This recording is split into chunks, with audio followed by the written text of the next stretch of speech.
Hi everybody, and welcome to the MND 180 Markets Weekly Wrap, and that's why we have the hats on today. Well friends, we are finally starting to see, and not even starting, really for a couple of months now, some big market technical changes that is very positive for small caps. Brad, what do you think?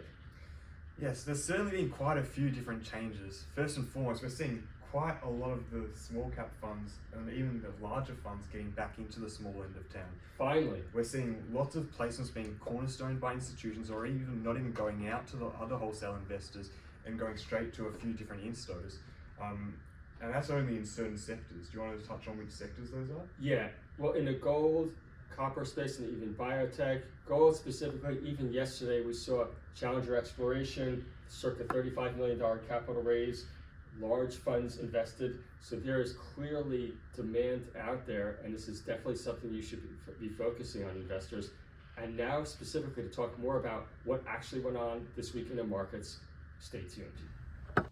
Thank you, senior and junior low. That was a lovely introduction. Now, bit of a quiet week on the 180 Markets platform, as we can see.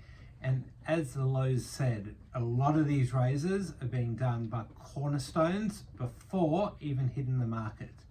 Now, we do have one live today, ICN Gold, ICL. They're raising money at 7.5 cents, only $1 million, but with the abilities to take over, so we know what that means. S2R raised yesterday. The Dominion Income Trust, another income trust, too many for my liking. 81 raised as well.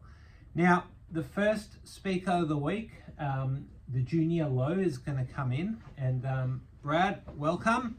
Thanks, Sean. Thanks for having me. That's all right. What are you going to talk about today? Well, I just want to make mention of my call last week.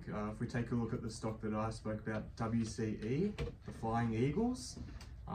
Yeah, I spoke about it. It was around 5.4. I hit a high of 9.7 this morning. So yeah, it's doing really well there. Hope the drilling campaign's going well. And yeah, it's definitely a beneficiary of the recent silver price run. That's right. Great call last week. Brad, anything else you're looking at? Another stock that caught my eye this morning was KNB, Coonamberry. They've had a big fall today off their drilling results. It's noteworthy to mention that this is only one of their drilling results. They've still got a few more to come out, and they've been exceptional. However, the one today wasn't as good as the recent ones. So they recently did a placement at 6 cents, so they are fully cashed. So let's just see how that goes. A lot of people often ask me, Brad, why stocks fall on good news, and what would you tell them? Well, I think first and foremost, a lot of speculators do like to buy the hype and sell the news. Yep. Secondly, if we look at these results, they haven't been up to the standard of the first few drilling results.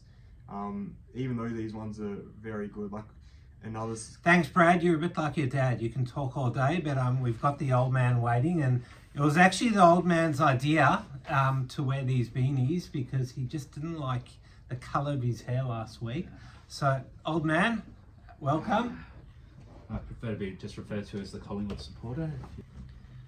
All right, so I was just going to talk about the big IPO of the week, which was the Virgin IPO. Yep. So yeah, the IPO market's back. Virgin is back IPOing after being bought previously by private equity. So IPOing at $2.90 a share, and the raise is about $685 million based on their $2.3 billion market cap. So it's interesting that you know, Virgin is Australia's largest, second largest airline, but they're valuing still lower than Qantas. So here at 180 Markets, I think we're still waiting our allocation. It's going to be pretty difficult to get stock. Demand was huge. There's indications of large overseas investment as well. And so overall, it's like a really good sign for the ASX. Cool. Yep. Our allocations are going to be weak, and we warned investors. So yeah, hoping we can at least get a bit, but the demand on our side was massive. Okay, Ariella, you are next. Welcome, Ariella. Thanks, Sean. How you going? Good, and you? Good. Good. What are you looking at, Ariella? The first stock I want to speak about is BMO. BMO is an interesting one. It's having a pretty big run today. It's already traded 229 million shares.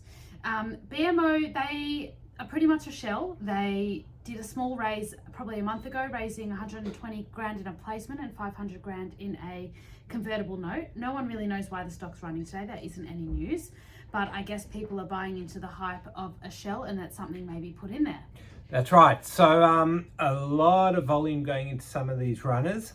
We have seen stocks like DTR, EPM, BYH just going absolutely nuts, mainly on no news.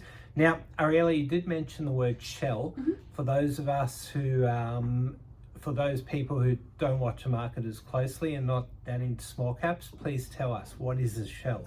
Sure. So a shell is basically what it sounds like.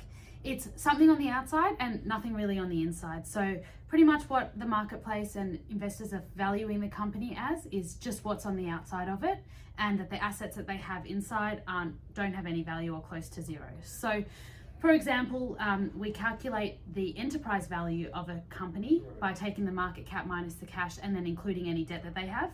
So most of the shell companies we look to see around a $1 to $2 million enterprise value. That's right, and anything under enterprise value, that normally means that there's something really wrong with management. That's right. So we've seen some new management come into BMO just before the raise, so it does look like something's cooking there, but we'll just have to wait and see what's going to happen. Time will tell. That's Anything right. else you're looking at? Well, I was just going to mention BYH as well, given we were speaking about shells.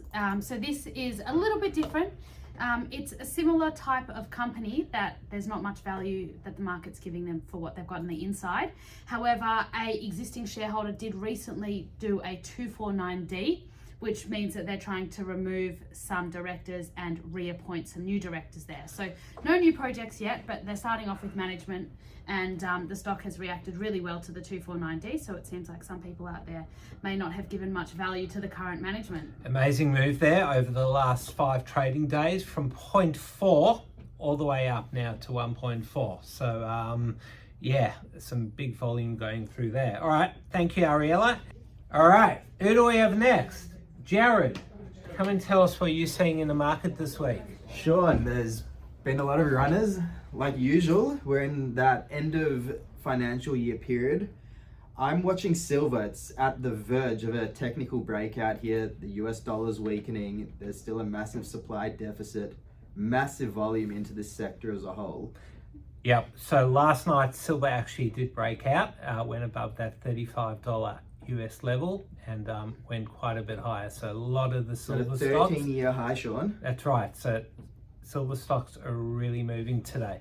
I think it's worth mentioning USL, maybe even SVL. They're just seeing crazy volumes, the spikes, and I don't know if it's going to continue. What are your thoughts? Yeah, well, I think now that it's broken out, as long as gold stays strong, silver should now follow. Silver did underperform, and as we're just watching, there is a huge volume going through these stocks, and people now have got that confidence to really punt the silver stocks, and it wouldn't surprise me if there's a few silver raises next week.